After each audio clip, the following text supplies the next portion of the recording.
All right, does that look good for everybody? Looks good to me. Okay, so not to repeat myself too much here, but I think, as I said, I really entered this field with a strong interest in the science of this work.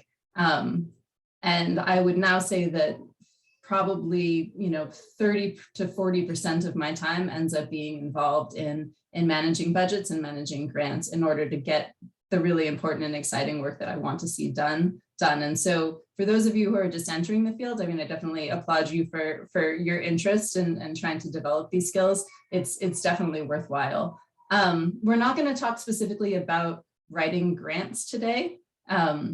But what we are going to focus on is matching funds. So a lot of times when we find a really great project, there's something that we want to implement, we start applying for grants, soliciting donors or donations for those projects. And it always ends up being a piecemeal approach where you're pulling together multiple funding sources. And part of that is because it's just, the nature, there's a certain project budget that you're trying to meet. And you usually need a few grants to meet that goal, but also that there's an inherent requirement in most grants to have funding from multiple sources. And so that's what I'm talking about. When we talk about matching funds, we're talking about these different funds coming from different sources and usually some sort of requirement from your grantor that you're pulling funds from different types of funding sources. And I'll get into that a little bit more in a minute. So really, we find a great project, we figure out roughly what our budget is, and then ultimately it ends up feeling like this, like, okay, yeah, we'll find the money to do that, I guess. And you start making the phone calls and you start looking up the grants and just trying to pull these various pieces together. So usually when we're talking about matching funds, what we're talking about is matching federal funds to non-federal funds. So federal funds generally require a non-federal match component. And so federal funds, I just listed some of the major ones that I often end up relying on in this blue bubble to the left here. So the 319 program through Montana Department of Environmental Quality is a really common one. Although it's managed by the state, those are ultimately federal dollars and so have to be matched. I believe it's a 60-40 match with non-federal funds. A lot of other federal fundings will require a 50-50 match, a 1-to-1 match. And so oftentimes also those federal funding pots are larger grants that you're then having to match in order to meet that 50-50 requirement with a whole suite of smaller project grants from all of these other funders that I'm showing here over to the left. So each of these different funding, and this is certainly not a complete list, but each of these different funding sources have under their guise a series of different grant programs, usually, if we're talking about departments. And then if you're thinking about private donors, obviously there's a whole suite of different places that you could look for that, or different foundations. So these are kind of the overarching people who you might be going to when you're thinking about non-federal fund sources. So just as an example, so I'm working on developing a project right now that's going to cost about $150,000. I am fairly certain that I'm going to get $75,000 from the U.S. Fish and Wildlife Service. That's a huge chunk of money. That's half of my project. That's awesome news. There's a 50% grant requirement or match requirement from non-federal funds for that grant. And what that's likely going to end up looking like is a combination of $35,000 from the DNRC, probably a suite of a handful of private donors. So not just, one $10,000, but we're talking about going to, 15 different people potentially to get to that number. Nonprofits looking at a couple of different opportunities through, Trout Unlimited has local chapters, things like that. MWCC offers some small grant programs, things along those lines. And then this in-kind piece, which is something that I'm going to talk about in much more detail later about how you can generate some of those in-kind funds. Now, one of the things that's happening now because of the recent Infrastructure and Jobs Act is that there's this huge influx of federal funds. So we're seeing all of these different, historic granting entities having a lot more money to work with. And while some of the non-federal funding sources are also ballooning a little bit, it's definitely not to the scale of the federal funding sources. And so there has definitely been some creativity in the way that the federal funds are being allocated, and that they're saying you don't necessarily need to reach that 50-50 match or that 1-to-1 match, and they're lessening that requirement. But in general, I would say it's safe to say that with this huge balloon in federal funds, those of us who are fundraising are scampering to figure out how our historic non-federal funding sources are at all going to be able to meet this and match this huge influx of money. And so this is where we start to get into these more creative brainstorming, like how do we actually pull this off and pull this together? And where I would really like to have a discussion with those of you who have ideas and are working in this field as well. Just briefly, before we jump into those kind of wild and crazy funding solutions, I do want to just throw out there, if you are not aware of the bi-weekly newsletter that comes out from MWCC, I assume most of you guys have seen this before, but this, I mean, I read the funding opportunity section of this newsletter every single time it comes out. It has been a really good resource for me to just identify some of the odd grants that are out there, or small foundations that might be interested. And you know, sometimes it's $5,000 here and there, they're smaller scale. But once in a while, there are actually some larger ones out there that I just never would have thought to apply to. And so it's definitely worth getting on this mailing list. You can also, on their website, MWCC's website, you can search through different funding options. But I find that the newsletter is a really useful way to just have a heads up of what's coming through and what applications are open. So there's my plug for the newsletter. All right, so when we start talking about kind of creative match solutions, we know that this typical state and private foundations are not necessarily having huge influxes of cash. But one of the things places that I do think that we can get creative with is with this in-kind portion of our funding, or the way that we document the way that value is brought to our project. And so when I say in-kind, what we're talking about are activities or materials that have inherent value, but that there's not actually money being exchanged. So plants that are donated to a project, volunteers who come out to a project, things along those lines are what we would call in-kind. So I'm not writing a check, there's no invoice for it, but there's definitely value that's brought to the project. And if that value were not being brought in kind or voluntarily, we would have to pay for it. And so that's the way I kind of think about it and frame it. And the obvious example of that is having volunteer labor out on your projects. We all do this a lot. It's a great way to bring people out and have people engage and feel like they're involved in the work that you're doing, and kind of develop that sense of stewardship of projects. But in addition to that, there is actually a labor value, right? You get 20 people out on a job site, that's labor that you would otherwise be paying for.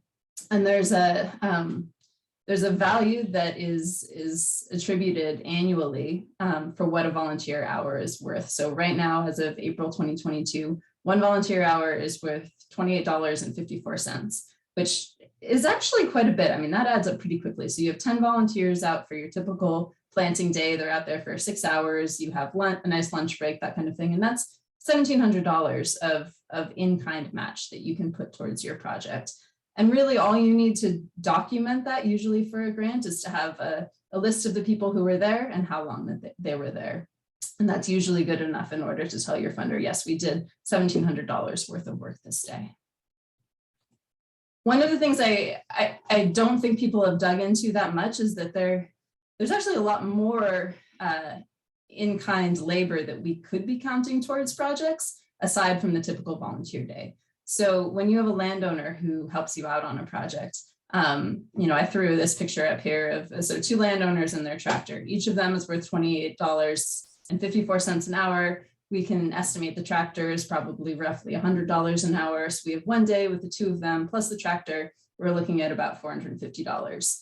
We also have probably 4 or 5 site visits leading up to that, where the landowner walked around their property with you, and their time is worth money. Their time is valuable. And documenting each of those times that you're out there with landowners, specifically discussing your project, again, is another way to just be generating that budget that you can be showing as in-kind match. I would also say when you bring a suite of partners out to help you plan a project visit. And this happens pretty often, that I'll be bringing out a couple of agency partners and maybe another nonprofit partner to talk about a project, brainstorm how you can accomplish that project. That adds up pretty quickly. So you have all of these people out there for a 2-hour site visit. I put them in here at the volunteer rate of $28.54, but realistically, I mean, if you have someone from Montana Fish, Wildlife and Parks coming out on a site visit, you probably could set that hourly rate at, I don't know, $30 to $50, something along those lines. The rate piece is a little bit tricky, and I think it depends on your funder, but what I've always heard from funders is that they want to see a reasonable rate attributed to people, whether that's or people or materials. So you don't necessarily need to get in touch with your partner and say, what's your salary? What do you make? Because that's kind of an uncomfortable conversation, but it's fair to say that, you know, that people are making somewhere in that $30 to $50 an hour rate. I think that would be reasonable. That is something I would love for any of you all on the grant receiving side of things to weigh in on if you have thoughts when we get into the discussion. But anyhow, all of this is to say something that I've started doing with my projects that looks time consuming, but it's actually not that much, is just keeping a tally of all of this. So this is just like a kind of a rough list of what I might do over the course of a month that that would count towards in-kind labor contributed towards my projects. We have some landowner site visits, some site visits with agencies. We have going through a request for qualifications. So different board members reading through that, presentations that I've been giving, phone calls, that kind of thing. And usually what I end up doing is, you know, at the end of the month, I glance through my calendar at what I accomplished and I put some estimates next to how much each of these things, how much time each of these took and who was actually there. And so it's not something like I don't have this spreadsheet open daily and I'm updating it constantly. It probably takes me 5 to 10 minutes at the end of each month. And I feel like it's a pretty good representation of the value that was brought to my projects by other partners. A couple of things that I put on here just circled. So again, I mentioned this rate of $28.54 potentially could be higher depending on who you're working with. I would also say something that I think is overlooked is public presentation. So if you have a project where you have some sort of public scoping requirement or education and outreach, I would argue that it is fair to say that if someone shows up to your public scoping presentation, they're participating in your project, and that's fair to count that as an hour that was donated to your project. So it's integral to the success of your project, and it's actually a requirement. And so it would be fair. I mean, that ends up being a pretty big lump. We have 22 people attending for an hour is worth $600. So again, funders, please chime in if you have pushback on these ideas, but I feel like there's good justification for most of these. The other thing I want to talk about is in-kind material. And I think this is often a hugely overlooked opportunity to really generate a lot of in-kind or better document in-kind material that people are constantly using on their projects. So usually in-kind material is material that was already on site or nearby and was donated by that landowner. And in trying to determine whether or not it's something that you can actually count as in-kind match, I think about the fact that it fulfills a specific project need, and just recognizing that projects don't happen without materials. You need the plants, you need the fill, you need the trees, whatever it might be, in order to make this project happen. And what would the cost be if you were to have to import that material to your project site? So keeping those two things in mind, and looking at this photo here, there are a handful of different in-kind materials that you could point to. So we've got an alder transplant. We'll give that, you know, roughly $50. We've got wood that's being used to build these banks back up. We'll say, you know, in that handful, probably about $50 worth of wood. We've got some fill in the background or maybe some gravel. Again, and this is, you know, just one little snapshot. Multiply that across your half-mile long reach or whatever it might be, and those values really do add up. And so just as an example of how this kind of comes together, I had a lot of fun. I got in touch with probably 5 or 6 other project managers I have worked with just to see how they were valuing in-kind materials. And this is roughly, just kind of ballpark some of the prices that I was seeing. Obviously, there's ranges in here, and I'll emphasize again that your costs are going to vary. If you have a site that's way out in the middle of nowhere and you are going to have to import that wood otherwise, the value is actually much higher for that project. So when you start to scan through this, you realize, I mean, again, if you think about a half-mile long river restoration project, stream and floodplain restoration project, those numbers really do start to add up. And so what I've done here, just as an example, is give you a ballpark of what this could look like in terms of just in-kind materials, and also say we had a volunteer day to pull together all of the willow cuttings that went into this. And so we've got in-kind, we have trees that were brought in to build these banks. We have transplants. I'm sure there's some in this photo. I can't pull one out right away, but I'm sure they're out there. We have the willow cuttings that I mentioned before that are being planted into this bank. And so each of those are included in here, but I didn't actually list a value for the willow cuttings, because instead of giving that the, whatever it was, $1.50 a piece for willow cuttings, we did a volunteer day, right? And so down here we have our 6 volunteers who just came from the community. We have 2 agency volunteers, so I put in at $50 an hour. Everyone was out there for 6 to 8 hours helping out. They drove to the site, so we've got their mileage. And then we also had some in-kind contributions while I was planning this project, right? From FWP and from another nonprofit who I work with. And all of that totals up to $16,000 of in-kind materials. I mean, that's a pretty big chunk of money that you can put. I mean, that I would not hesitate to write a grant for $15,000. That's certainly worth your time. So why not give value to the things that you're actually already doing? One little creative twist I would put on this is, as I mentioned, I didn't put the willow cuttings in at $1.50, right? We did a volunteer day instead. But when you look at this, so we've got all of our volunteer labor, adding up to a few $1,000s, and then our mileage about 180. That's actually not that much. And if you recalculate and you take all of that, everything that went into that volunteer day, and instead listed at the $1.50. So this is the cost that I would say it costs if I were to hire a contractor to go out, clip your willows and deliver them to site. And honestly, that's a very fair estimate. It might even be a little bit low depending on your project site. Suddenly you're up to $6,000 for your willow cuttings alone. You jumped your match up by $4,000. And again, I don't think that that's at all a stretch of reality. That is a true and an actual value that you, to be honest, were underselling if you're not counting it. So I'm going to end there. That's as far as I have with a presentation. I'd say thanks. And I know Terry has some prompting questions, but I would also just say, my biggest prompt would be what are some of the best ideas that you all have heard in terms of generating good ideas or good match contributions that maybe this community might be overlooking. I will. Yeah. Thank you so much, Christine. That was really, that was really detailed and informative, and a couple of things I wouldn't have thought of either. So yeah, let's just open it. Yeah, so Christine's question of all to you, but yeah, does anyone have any responses to Christine's question?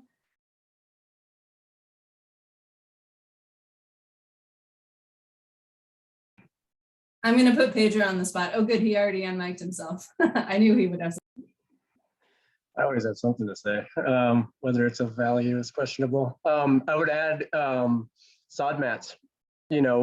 That's it goes with. I mean, it's just along the same lines, but that's something that we use because that's on a landowner's property. If you're taking nice riparian or wetland vegetation from one spot and using it to recolonize a recently disturbed area, every cubic yard of that sod is worth something to the landowner that you're removing from one place and putting it somewhere else. So we tend to use that cubic yard estimate as well.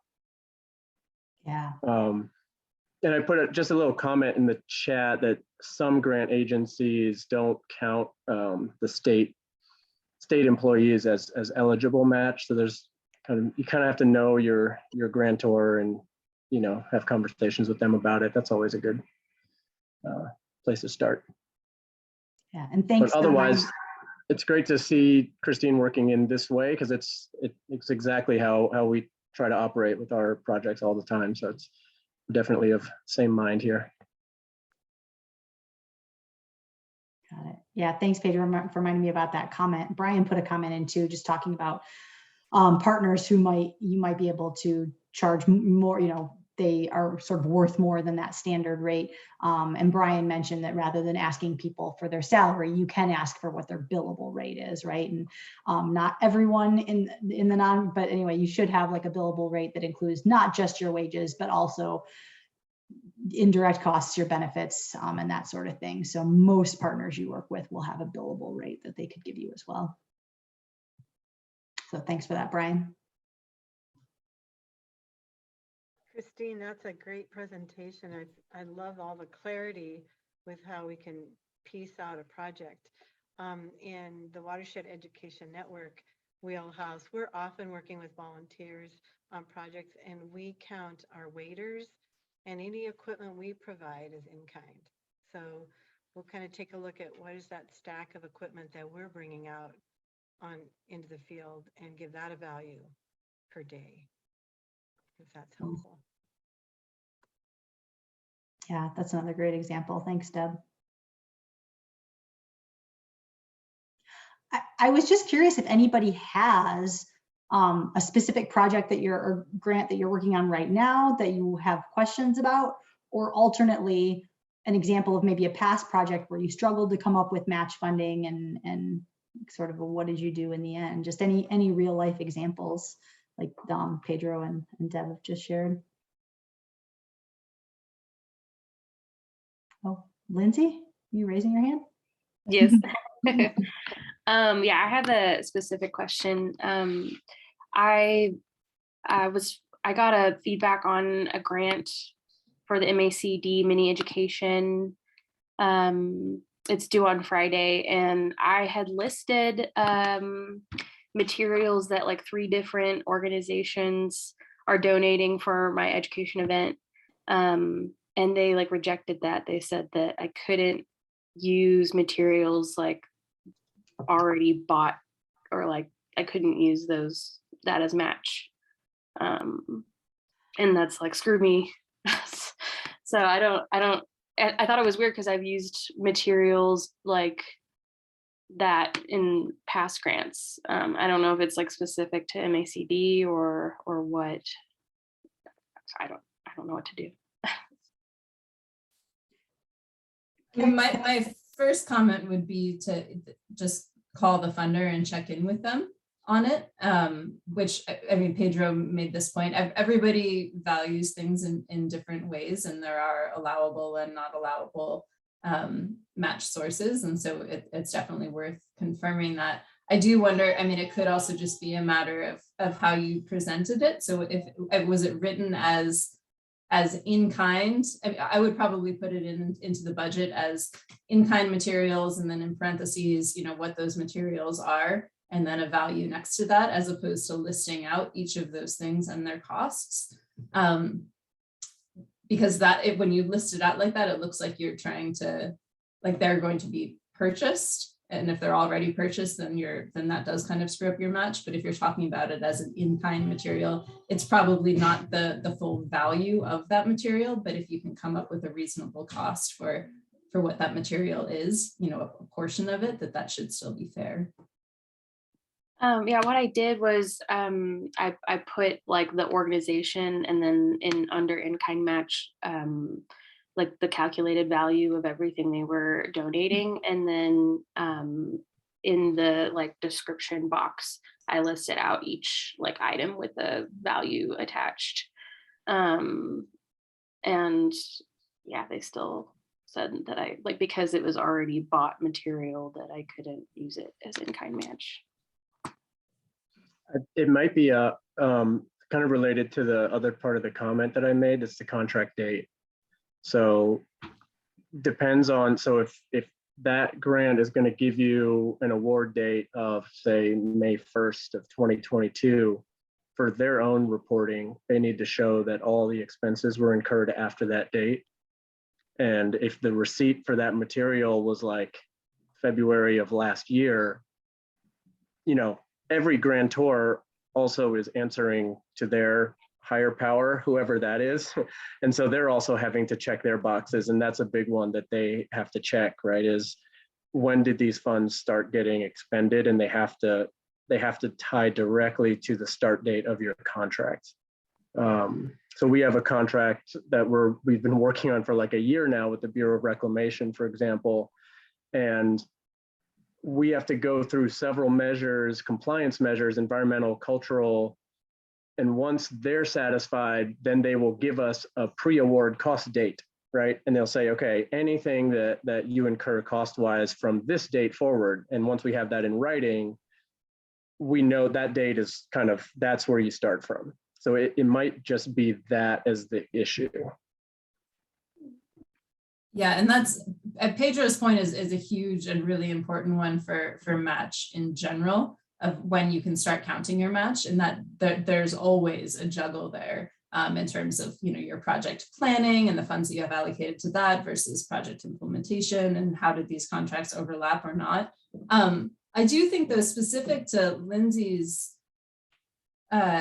situation, I mean, if it's a matter of materials that are, I mean, I'm thinking about this, like if I were to take out, you know, some of that, similar to Deb's example, like materials or equipment that you were to, you're donating for a certain portion of time. It's not like it's a specific purchased item that it should be able to be something that's already owned by the nonprofit, but you wouldn't be able to account for the full value of that item. It's almost like a rental fee is probably the way that I would think about it.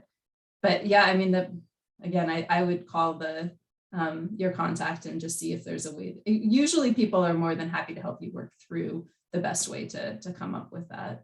But yeah, you're on a tight deadline now.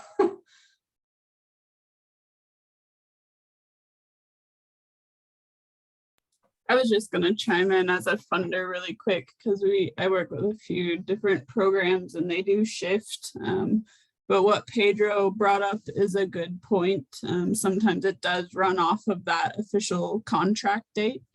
And so we can't account for anything that's prior to, you know, final signature or whatever they're going off of as the official date. Or sometimes it's just how it's displayed, or there's specific items that don't qualify depending on programs. So just echoing what everyone's saying, always just give the grant managers a call.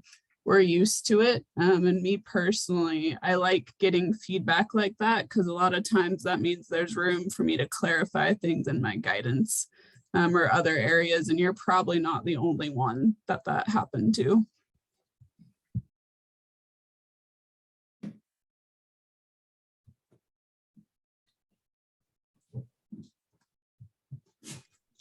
Anyone else, examples where you're struggling to come up with match or have a specific question?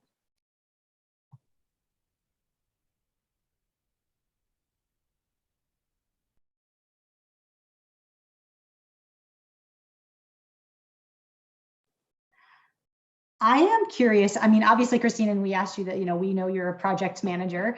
And so most of your presentation, you know, was related to on the ground projects, right? But obviously there are more capacity and planning grants, and a lot of these things still apply, right? People who are, you know, you're consulting with, those sorts of things. But I'm wondering if you or anyone else has any ideas for match related to capacity and planning grants, you know, where you're not, maybe you don't have as many materials and things like that you can count. I do think that that's often where those site visits, you know, pre-project meetings, planning meetings can really come into play. And I just started that practice of keeping a tally of those types of activities in the last, probably the last 6 months. And I would say on average, it's, you know, probably $1,000 to $1,200 a month that I'm able to document of partners, non-federal partners usually, who are contributing to my projects in some way. So that, again, that adds up to something, and there is value there.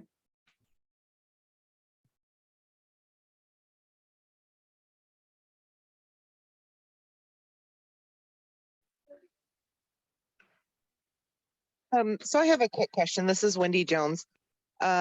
We do with CMIS, we do a lot of education and outreach and stuff. And can you give me any insider advice how to get partners like yourself and others like Rocky Mountain Elk Foundation, or even we're in Roundup, Montana, and we have a very large mine that I'd like to get involved in, help with some of our grant funding with like some of our fuel mitigation work, or get Rocky Mountain Elk Foundation, or like I said, your organization involved with helping with some, you know, match grant funding or something for our education outreach programs or our monitoring programs or something like that. Can you give any advice to that, getting those people involved and starting that conversation?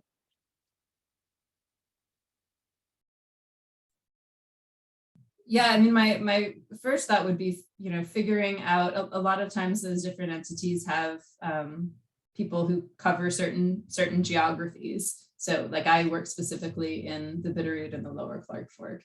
So I would not be your point of contact, but figuring out who that point of contact is and making that phone call. Again, I mean, it's so often it just comes down to that, right? It's like figuring out the person and picking up the phone. So Trout Unlimited doesn't directly fund projects. We do a lot of fundraising for the projects that we develop, but there are only a couple of actual grant opportunities that are available through Trout Unlimited. But I do think that, you know, people, I'm trying to think of who you might be able to get in touch with in the Roundup area. That's not a geography that we cover very well. But yeah, you know, it's really a matter of connecting those dots, whether they have the funding directly or whether they have ideas and access to other funds or other funders. I mean, it's certainly worth having that initial conversation. But yeah, it just comes down to picking up the phone. It looked like Thank Brian, you. I appreciate. Brian, Sorry. you had your hand. Oh no, no, you're fine. You're fine. Did that answer your question, Wendy? Sorry, I should have clarified that first. Yes, it did. So I kind of am working twofold. One, I'm working in the Roundup area for the CD, but the Central and Eastern Montana invasive species team is throughout Central and Eastern Montana. So that kind of covers a larger area. But thank you very much for your response. I appreciate it. Yeah, and I was going to mention too, I guess, I mean, I feel like you're probably in touch with, but you know, National Wildlife Federation, the Nature Conservancy, they have a lot bigger presence out your way, I think, as far as larger nonprofits who, again, might not be able to give you money, but might have some, you know, funding, yeah, some other funding partners that they'd be willing to talk with you about. It looks like Pedro's got a comment in here too. Yeah, nothing replaces a face-to-face conversation. And I will make a small plug here for ourselves for MWCC. We've got a capacity workshop coming up next month with Future West. And it's going to be all about working with partners. It's sort of like communications and those ties to fundraising and more collaborative fundraising. You know, the idea of going to a partner who has mutual interests in your watershed, whether that's a municipal government or another nonprofit, or yeah, and kind of finding those common areas of interest and really explaining what it is you're doing and finding out what's valuable to them. You know, and having those really strong partners, even in grant applications, can be really helpful. So yeah, anyway, it's on I'll put the link for the training page in here at the end, but if anybody's interested in that sort of collaborative fundraising, we will be having an in-person workshop on that May 19th with Future West. And now I did want to, yeah, Brian, you had a question, right? Actually, I had a comment because we do get asked to, we are able to fund or help fund, you know, sponsor some folks for grants, especially like through DNRC when a conservation district has to be an applicant. And one bit of advice I would have is, you know, it was mentioned of get all your potential partners together at the early stages and planning, because what I would caution, especially those of you who don't have a lot of grant writing experience, it's never a good idea to count on an organization for match funding and then come to them and say, hey, we've got this project, we've got half of it in place already, and we need you to help us fund the other half, because that may not always be a certainty.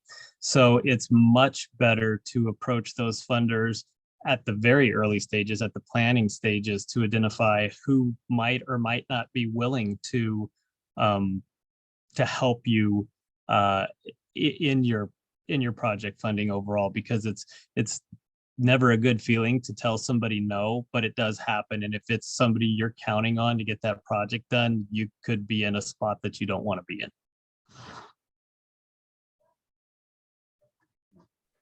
Yeah, Brian, thanks for bringing it. That's such a good point, right? It's not just about going to people and being like, hey, could you give us money? We have this project. It's about going to people and saying, hey, what do you care about? What are your interests? What are you already working on? And what are we working on? How do those align?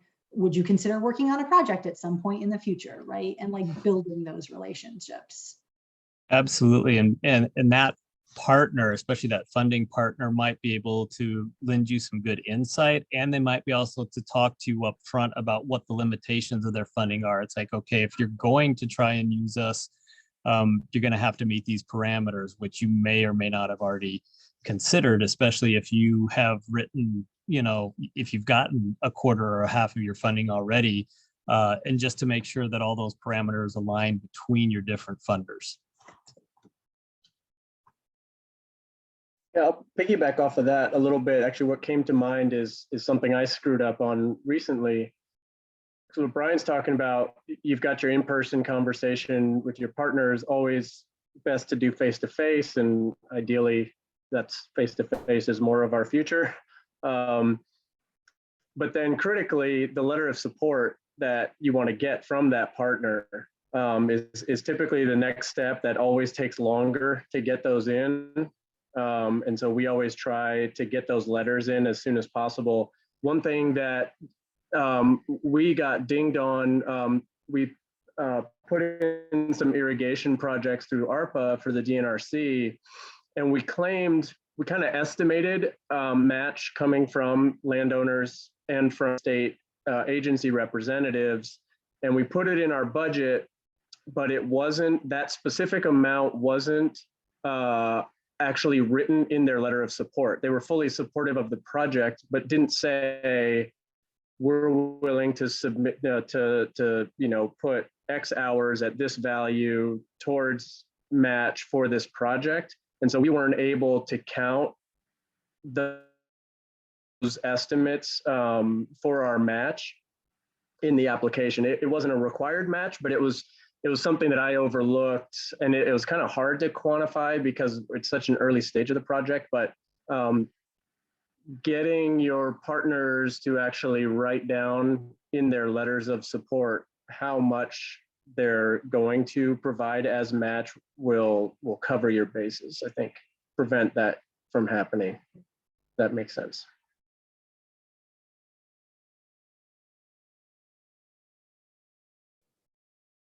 Go ahead, Brian, did you want to jump back in on that? I actually did have a question, and I'll preface it with why I'm asking the question. It got brought up, that a lot of state grants are used as match to federal grants as a non-federal match. Some of my experience in another state is that the state did have a large funding pool, but they were pulling some of their money from federal funds, so that you had to be very careful matching state funds against the federal grant. And I guess my question is to Jory, if she happens to know, with all the ARPA money coming in, if any of the funding that the state is going to offer may have some of that federal tie-in, just so folks are aware to begin with. I'm assuming the NRC would make that known on their request for proposals and certainly on their contracts. But is that something that looks like could potentially happen if folks are looking for match to a federal grant? Yeah, that's a good question. And so what we've done, and a lot of you, if you've already applied, will have noticed this, but anything we can supplement with ARPA funds that was previously state funding has been and will be while we have them. And so you'll notice on a lot of our applications, we're asking if you have federal match and if you need non-federal match, because that's the one exception where we can still use our normal state funds that we would and contract accordingly, but otherwise they are supplemented with an ARPA fund. So that's something to be aware of. That's kind of our base criteria at this point. There's different types of ARPA money, and I don't want to get into that. But if you need non-federal match, that's something to make sure is clear in applications with the state. And there's a bunch more infrastructure funding coming in, and DEQ may be involved as well. But also paying attention when you contract, there should be clear language on things like that, and where the funding source is and what it can be used for. But again, if you have questions, always call the grant managers as well.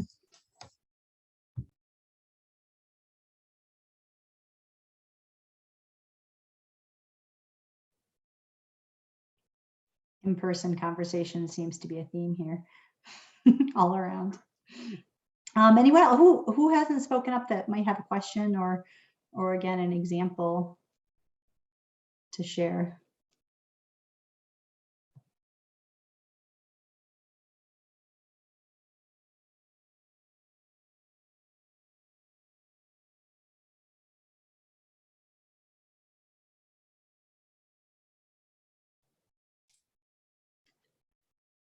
Yeah, I will say, Christine, one of the things I appreciated was your focus on those spreads. Sounds like you're maybe doing that new, but having spreadsheets and really tracking everything, because I think that's such a key thing that I didn't think about earlier in my time doing my own grant reports, that like how much match funding we miss out on when we're not just tracking it regularly and keeping it somewhere. So thanks for that too.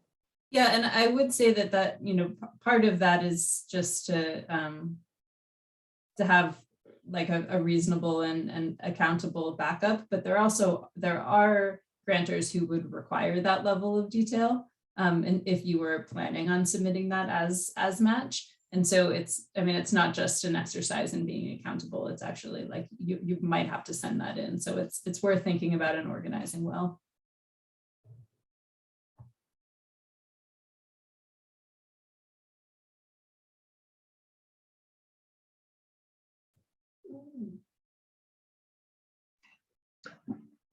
Can I ask a question? I might have to put Jory on the spot again, but at what level are the match requirements set? Like, I don't think it's federal policy, right? It's agency specific and for each grant, but I've always been curious sort of where those requirements are, at what level those requirements are set at, and is there talk with all this federal funding, or are you hearing anything from agencies of changing their match requirements in light of the very well illustrated ballooning that Christine put in her early slide? No, that's a good question. The match varies between programs and agencies. And it's set on different levels as well. Sometimes match is going to be set into statute, and it can be very specific that way on what they're allowed to. So that's an actual law that you have to follow. Our larger programs are built under statute, they're House bills, and we have to follow the language written in there and report on that. And then you have like my watershed management grants. That's more of a program level. And I also have a lot of freedom in what I accept as match. It is something that we're looking at, and we know that it's challenging. For the federal ones, that was way above us. That came down with the ARPA funding. So I guess my point being, it comes from everywhere. It just depends. And then the restrictions around that also just depend. In general, we don't usually have strong, match requirements. And if there is a match requirement, we're pretty liberal in what we accept. So for like my WMGs, all the things Christine listed would qualify. And although I track them, I don't track them super heavily. As long as it's work that you're doing within the scope of the grant, I am perfectly okay with that. I just have to show if you applied as a nonprofit, there's a 1-to-1. But Terry, this is a topic Terry and I have covered a lot, and we recognize there's an issue specifically with the watershed groups, smaller groups, and how to meet those requirements. And so I think that if a program is, or a grant is demonstrating that you need to have match, you can usually be pretty creative about it. And so that's something we're just trying to help people get a better grasp on, so that it's not quite as challenging to fill out that portion and meet that requirement. Hopefully that answered your question. That was kind of scattered, sorry. Yeah, and I'll echo that, and what other people, as because again, MWCC, we have the watershed fund, we have our own small grants program where we get money from agencies and private foundations and then distribute small grants competitively. But yeah, I mean, again, there were a couple of examples in Christine's proposal that I was like, oh, I've never heard of this before. And so I, just reaching out to that funder and saying like, hey, can I use this as a match, before you even apply for the grant, or even during your project if something comes up. Just ask, and the question might be, like Joy said, it depends. I'm not sure. Let me check, right? But speaking for myself, I know that I will check and see if that match source will work for your grant. Just quickly on Pedro's question, I do know that there are conversations happening at the federal level about reducing match requirements. And I've heard bits of, I think it's like department by department or even lower than that. But so Bureau of Reclamation, a handful of their upcoming grants have been reduced down to, I think it's a 25% match requirement. Not all of them, and there's certain criteria around that. And there's definitely been some conversation around the Forest Service as well. I haven't heard like a specific number yet, but I think the federal agencies are aware of this problem and are trying to figure out how to work with it, because they want to see the money spent on the work done as well, and realize that it's a huge ask to have partners come up with that match. Mm-hmm. Yeah, definitely. That's a great point. Thanks, Christine. And I'm seeing a lot of language, also an emphasis on making it easier on federal agencies to get into partnership agreements with local groups. And then once you lock in a partnership agreement, it's much easier for those federal agencies to keep adding to that agreement to kind of keep you going with the project. And that's certainly the sweet spot that we aim for, those longer term commitments.